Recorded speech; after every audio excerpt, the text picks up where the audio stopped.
తాకట్లో ఉన్న బంగారాన్ని విడిపించి ఆ రోజున మార్కెట్ ధర కట్టి మిగిలిన డబ్బును మీకు అందిస్తుంది కొమ్మూరి గోల్డ్.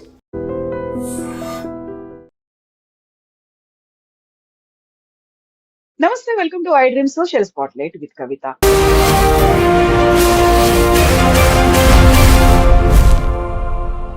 ట్రంప్ అనగానే టారిఫ్లు గుర్తొస్తుంటాయి. అందులోనూ ప్రధానంగా భారతదేశం మీద 25 నుంచి 50% టారిఫ్లు పెంచిన తర్వాత రష్యా నుంచి చమురు కొనుగోలు చేస్తున్నారు. అది కనుక తగ్గించుకోకపోతే 200% పెంచుతాము అని గతంలోనే చెప్పినటువంటి ట్రంప్ ఇప్పుడు సడన్ గా 18% ఆ టారిఫ్లని తగ్గించారు. దీంతో పాటుగా ఒక ట్రేడ్ డీల్ కూడా కుదుర్చుకోబోతున్నట్టుగా వార్తలు అందుతున్నాయి.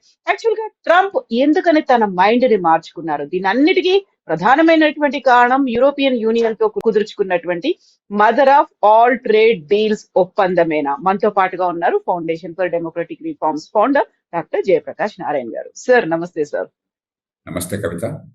సార్, మనం ట్రంప్ గురించి బోల్డ్ అని విషయాలు, అంశాలు, ఇష్యూస్ మాట్లాడుకున్నప్పుడు కూడా ప్రతిసారి ట్రంప్ టారిఫ్లను పెంచుతున్నాడు అనేది మాట్లాడుకున్నాం. But for the first time టారిఫ్లను తగ్గించారు. గతంలో ఉన్నటువంటి టారిఫ్ల కంటే కూడా ఈసారి తగ్గడానికి కారణం ఏంటి సార్? మీరు అన్నట్టుగా డొనాల్డ్ ట్రంప్ కి అన్నిటికీ ఒకటే మంత్రం, పిడుక్కు బియ్యానికి ఒకటే మంత్రం అంటారు తెలుగులో.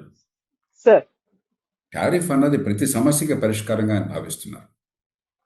కాబట్టి ఒక దేశాన్ని మరి అమెరికా తన దృష్టిలో అమెరికా ప్రయోజనాన్ని నెరవేర్చడం కోసం ఒక దేశం ప్రవర్తన మార్చాలని చెప్పంటే అది ఆ దేశం ఎగుమతులను తగ్గించడం కావచ్చు, లేకపోతే ఆ దేశం అమెరికా వస్తువులు ఎక్కువ కొనాలని కోరిక కావచ్చు, ఆ దేశ విదేశాంగ విధానం కావచ్చు, ఇప్పుడు ఆ దేశం ఇతర దేశాల నుంచి వేరే వస్తువు కొనటం కావచ్చు, మనం రష్యా నుంచి ఆయిల్ కొనటం విషయం కావచ్చు, లేకపోతే ఇరాన్ లాంటి దేశంతో తనకి శత్రుత్వం ఉంటే ఇరాన్తో ట్రేడ్ ఆపడం కోసం కావచ్చు, ఈ ప్రతిదానికి కూడా ఈ టారిఫ్లు, దిగుమతి సుంకాలు అనేది ఆ విధంగా ప్రయోగిస్తున్నారు. ఎందుకంటే ప్రపంచంలో అతిపెద్ద ఆర్థిక శక్తే కాదు అమెరికా, ప్రపంచంలో అతిపెద్ద మార్కెట్ అమెరికా. ఏ దేశమైనా సరే ఆర్థికంగా ప్రగతి సాధించాలి, ఎగుమతులు కావాలి, మన వస్తువులను అమ్ముకోవాలి ప్రపంచంలో అంటే అమెరికా మార్కెట్లో చోటు లేకుండా మంచి ఫలితాలు సాధించడం అసాధ్యం.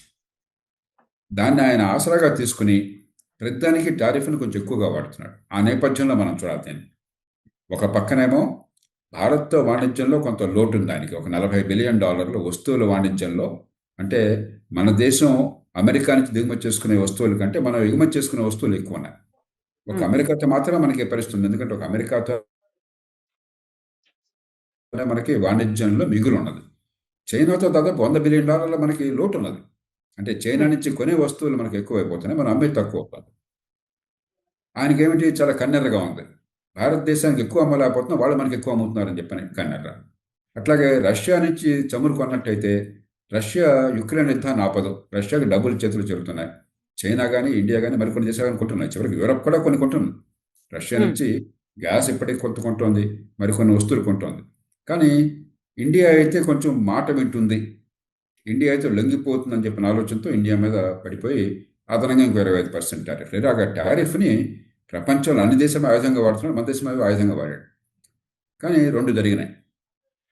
ఒకటి, అమెరికాలోనే వివిధ పార్టీల్లో, డెమోక్రాటిక్ పార్టీ కావచ్చు, లేకపోతే రిపబ్లికన్ పార్టీ కావచ్చు, ఆ దేశంలో దౌత్యవేత్తలు కావచ్చు, ఆర్థికవేత్తలు కావచ్చు, దీర్ఘకాలంగా మరి జాతిని గురించి వ్యూహం వేసేవాడు కావచ్చు, నేషనల్ సెక్యూరిటీ ఎక్స్పర్ట్స్ కావచ్చు, భారతదేశం లాంటి దేశంతో ఎదుగుతున్నటువంటి చైనా విపరీతంగా అన్ని రకాలుగా ఎదుగుతోంది, అమెరికాకి ధీటుగా ఎదుగుతోంది.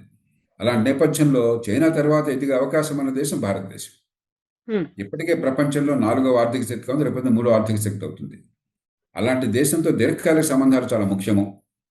ఈ చిన్న చిన్న గిల్లు కజ్జలు పెట్టుకోవడం మంచిది కాదని చెప్పిన భావం అక్కడ వ్యక్తమైనది అమెరికాలో. అలాగే మనం కూడా కొంత మేరకు మన ప్రయోజనాలు నష్టం వాటిల్లకుండా కొంతమేరకు అమెరికా అధ్యక్షులను సంతృప్తిపరిచే ప్రయత్నం చేశాం, మన ఆత్మగౌరవం దెబ్బతినకుండా.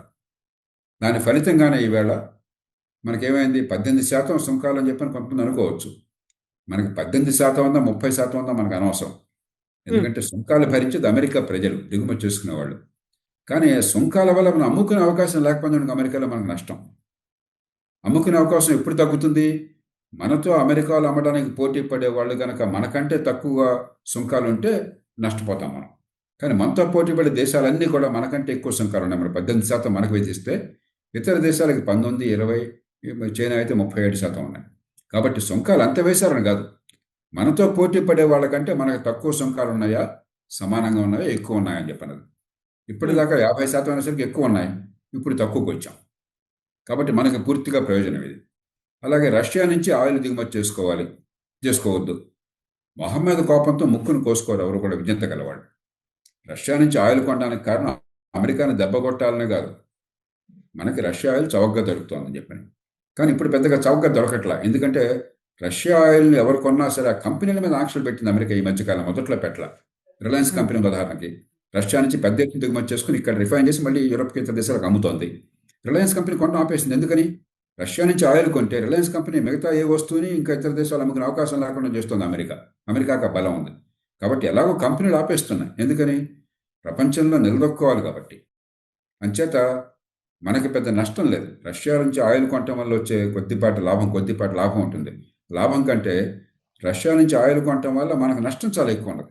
కాబట్టి మనం వ్యాపారాత్మక ఆలోచన చేస్తాం. సంబంధాలు దెబ్బతినకుండా రష్యాతో సంబంధాలు బాగుండాలి, మనకి చైనాతో బాగుండాలి, అమెరికాతో బాగుండాలి. కానీ చివరికి మన ప్రయోజనాల కోసం ఎక్కడైనా బాగున్నా వంగతోట దగ్గర బాగోదు.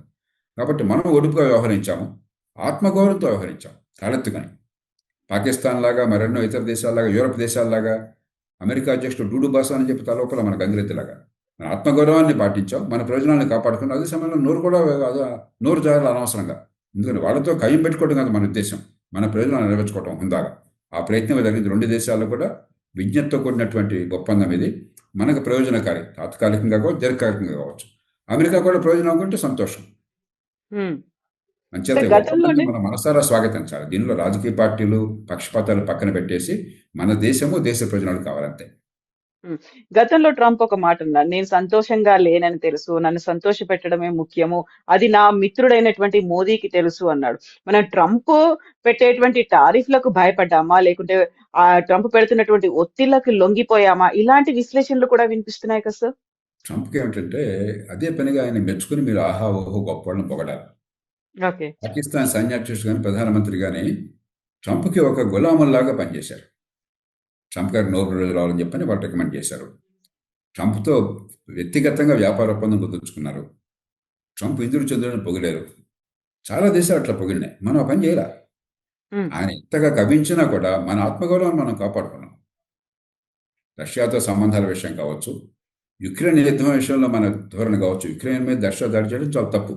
ఆ మాట నర్మగర్భంగా చెప్తున్నాం, కానీ మనం ఏ పక్క వెళ్ళాలి.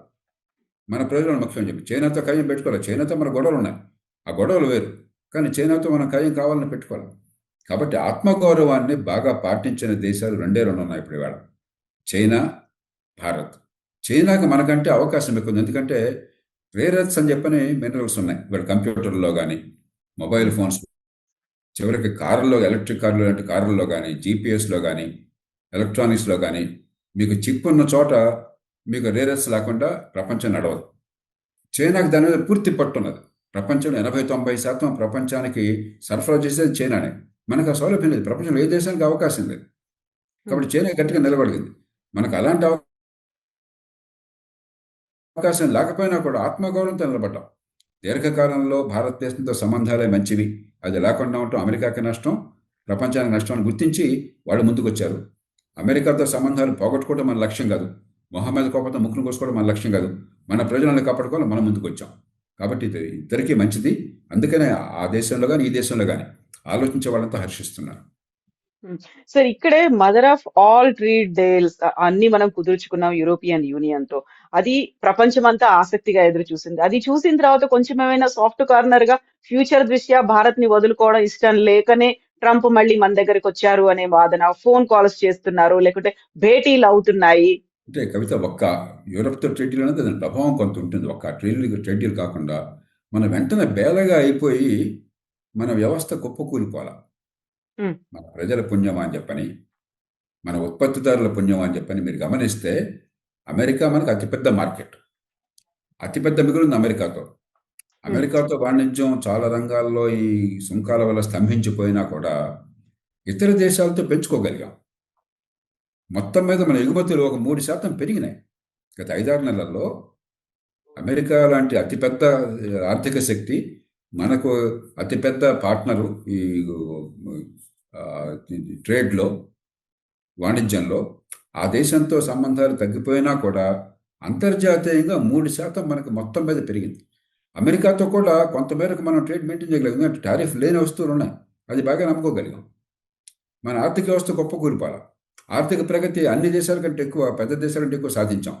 కాబట్టి ఏమిటంటే ఈ దేశాన్ని మనం బలప్రయోగం చేసి వంచలేమని కూడా అర్థమైంది అక్కడ. రెండోది, కలిస్తే లాభం ఉంది నష్టం కంటే ఎక్కువ. అందుకని మీరు గమనించారు, ట్రేడే కాదు, ఇది అవగానే ఏమన్నారు, అమెరికా నుంచి మనకు ఏ వార్త వచ్చింది, క్వాడ్ అనేది అమెరికా, భారత్, ఆస్ట్రేలియా, జపాన్ ఈ 4 కలిసి ఒక కూటమిలాగా ఉండి ప్రయోజనాలు కాపాడుకోవడం. ఒక రకంగా దీర్ఘకాలంలో చైనా నిర్వహించాలని ఇది అవసరం అని చెప్పని. వెంటనే క్వాడ్ ఎక్కడికి పోలేదు, క్వాడ్ ఉన్నది, క్వాడ్ కొనసాగుతుంది, ఖచ్చితంగా దాన్ని పునరుద్ధరిస్తామని వెంటనే మాట అన్నారు. కాబట్టి దీన్ని మొత్తం 2 దేశాల సంబంధాల కోణం నుంచి, లేదా ప్రపంచంలో ఇవాళ ఉన్నటువంటి వ్యూహాత్మక రాజకీయాల కోణం నుంచి చూసినట్టయితే 2 దేశాలకు ప్రయోజనం ఉంది కాబట్టి 2 దేశాలు ముందుకు వచ్చినాయి. సో ఫర్దర్ గా ఉండేటువంటి డెవలప్మెంట్స్ ఎలా ఉండబోతున్నాయి సార్? ఎందుకంటే ట్రంప్ ఎప్పుడు ఒక మాట మీద ఉండడు, లేకుంటే మారిపోతూ ఉంటాయి ఆయన ఆలోచనలు కావచ్చు, లేకపోతే ఆయన తీసుకునేటువంటి డెసిషన్స్ కావచ్చు అనుకున్నప్పుడు, సో భారతదేశంతో ఇది ఇలాగే కంటిన్యూ అవుతుందంటారా? ఇప్పుడు డొనాల్డ్ ట్రంప్ విషయంలో రేపు ఎలా ఉంటుంది అన్నది ఎవరో కూడా ఖచ్చితంగా ముందుగా జోష్యం చెప్పలేరు. కాబట్టి అలాగే ఉంటుందని ఆ మాట నేను చెప్తే అది పొరపాటు అవుతుంది. కానీ ఈ అనుభవం తర్వాత మేము గట్టిగా, అంటే భారతదేశం మీద ఎంత ఇబ్బంది పెట్టాలని ప్రయత్నం చేసినా కూడా ఇంతకంటే ఎక్కువ చేయలేరు కదా అప్పటిదాకా చేసిన దానికంటే. అవును. అయినా దేశం లొంగిపోలేదు, దేశం కూలిపోలేదు. రెండు, ఒకటి లొంగిపోలేదు, ఇంకోటి కూలిపోలేదు. అది అర్థమైన తర్వాత రేపు మళ్ళీ చేస్తే ఉపయోగం ఏముంది, నష్టం ఎక్కువగా లాభం ఏముంది. అంచేత బహుశా ఈ గతంలో ఉన్నట్టుగా, గత 4 నెలల్లో ఉన్నట్టుగా మనకి ఒక ప్రమాదకర పరిస్థితి మళ్ళీ రాకపోవచ్చు. రాదని ఘంటాపదంగా చెప్పలేం, కానీ డొనాల్డ్ ట్రంప్ ఉన్నంతకాలం అవకాశం చాలా తక్కువ. ఎందుకంటే అప్పుడు ఆయన ప్రతిష్ట, ఆయన పరువు పోతాయి, ఆ దేశం పరువు పూర్తిగా పోతుంది, దేశం మీద నమ్మకం మరింత సడలిపోతుంది. రెండోది, ఇక నుంచి సంబంధాలు పెరిగితే కానీ తగ్గవు. ఉదాహరణకు మీరు ఇది జరగగానే ఏమైంది, రూపాయి విలువ పెరిగింది. ఎప్పుడైతే డాలర్లు మన దేశానికి రావడం తగ్గిపోయిందో, మన దేశం నుంచి డాలర్లు బయటికి వలసపోవడం ఎక్కువైపోయిందో, ఇన్వెస్టర్స్ బయటికి పోయి మన రూపాయి విలువ తగ్గింది. వెంటనే మార్కెట్ ఏమైనా ఆలోచించింది, వెంటనే డాలర్లు మన దేశానికి రావడం మొదలెడతాయి, పెట్టుబడులు రావడం మొదలెడతాయి, ఎగుమతులు పెరుగుతాయి కాబట్టి ఆ రకంగా కూడా డాలర్లు వస్తాయి, కాబట్టి రూపాయి విలువ పెరిగింది. అట్లాగే స్టాక్ మార్కెట్ మనకి గత 3-4 నెలలుగా బాగా తగ్గిపోయింది. ఒక్క రోజున 2.5% పెరిగింది. ఎందుకని? మార్కెట్కి మనకంటే ఎక్కువ తెలుసు, ఉత్పత్తిదారులందరికీ తెలుసు, కంపెనీలకు తెలుసు, వాణిజ్యం వెంటనే బాగుపడుతుంది, ఎగుమతులు చేసుకోగలము, పెట్టుబడులు పెరుగుతాయి, లాభాలు పెరుగుతాయి, ఉపాధి పెరుగుతుంది దేశంలో అని చెప్పాను. అంచేత ఈ రెండే కాదు, టెక్నాలజీ మరింత ఎక్కువగా విస్తరించి వస్తుంది. చైనా వద్దు, చైనాలో మన పరిశ్రమలు పెట్టదు అనుకున్నప్పుడు, చైనా తర్వాత పెద్ద స్థాయిలో పెట్టడానికి అనువైన దేశం భారతదేశం. మనం ఆహ్వానిస్తున్నాం. మరో సదుపాయాలు గత కొద్ది సంవత్సరాలు అద్భుతంగా తయారు చేస్తున్నాం. ఈ ఏడాది 17 లక్షల కోట్ల రూపాయలు జాతీయ స్థాయిలోనే మరో సదుపాయాలు ఖర్చు పెడుతున్నాం. గత 4 ఏళ్ళు రికార్డు స్థాయిలో ఖర్చు పెడుతున్నాం. మనకు ఆర్థికంగా దేశం సౌష్ఠవంగా ఉంది, కాబట్టి ఒడిదుడుకులతో తట్టుకునే శక్తి ఉన్నది. కాబట్టి భవిష్యత్తు మనం జాగ్రత్తగా ఉంటే చాలా ఆనందమయంగా ఉంటుంది. కానీ ఈ అనుభవం తర్వాత ఏది రేపొద్దున గ్యారెంటీ అనుకోకూడదు. మన జాగ్రత్తలు మనం తీసుకోవాలి. ఎక్కడైనా బాగుగానే వంగతోట దగ్గర బాగుగాలి. అది అమెరికా కావచ్చు, మరో దేశం కావచ్చు, మన దేశము, మన ప్రజలు, మన ప్రయోజనాలు, దాని చుట్టూ మన లక్ష్యం తిరగాలి. ప్రభుత్వం ఆ పని చేసింది, అందుకు అభినందించాలి ప్రభుత్వాన్ని. సో ప్రపంచమంతా గుర్తించింది ఒక అన్డినేలబుల్ ఫ్యాక్ట్ అంటే భారతదేశం యొక్క ఇంపార్టెన్స్. దానికి మనతో ట్రేడ్ డీల్స్ కావచ్చు, లేకుంటే మిగతా ఒప్పందాలు కావచ్చు, సంబంధాలు, ఇవన్నీ చాలా ఇంపార్టెంట్ అనే దాన్ని మాత్రం ప్రపంచ దేశాలు గుర్తించాయి. ఖచ్చితంగా. కానీ అదే సమయంలో మనలో కొంచెం సంయమనం కావాలి, మనం కొద్దిగా నిరాడంబరత కావాలి. ఎందుకంటే మేము గొప్పవాళ్ళం అయిపోయినా విర్రవీగితే మంచిది కాదు. మనం గొప్పవాళ్ళం కాలా ఇంకా, కానీ ఇంకా గొప్పవాళ్ళం అయ్యే అవకాశం మన ముందు స్పష్టంగా ఉంది, పొటెన్షియల్ ఉంది, అవకాశం ఉంది. చైనాకి ధీటుగా ఎదగడానికి ఇవాళ కాకపోతే రేపైనా అవకాశం ఉన్నది, దాన్ని ఉపయోగించుకోవాలి. అంతేగాని మనం మీసాలు పెట్టేసి బస్తీ మీద సవాలని చెప్పని తొడతడి చేసి మనం అమెరికాతో ఖాయం పెట్టుకున్నాం, చైనాతో ఖాయం పెట్టుకుంటాం అని చెప్పంటే అది మూర్ఖత్వం అవుతుంది. అది కాదు. ఖచ్చితంగా ఈ దేశానికి ఆత్మగౌరవం ఉన్నది, ఎదిగే శక్తి ఉన్నది, ఎదిగే మార్గంలో ఉన్నాము, కొన్ని మంచి పనులు చేశాము, ప్రపంచం అంతా గుర్తించి గౌరవిస్తుంది. ఆ గౌరవాన్ని కాపాడుకుని మరింత ఎదగాలి. కానీ అహంకారం చూపెట్టి ఇతర దేశాలతో మనం తొడలు కొట్టి బస్తీ సవాలు చేసి శత్రుత్వాన్ని కొని తెచ్చుకుని మన పేక మనం కోసుకోకూడదు. Yes, sir. Thank you so much, sir. Thank you, sir.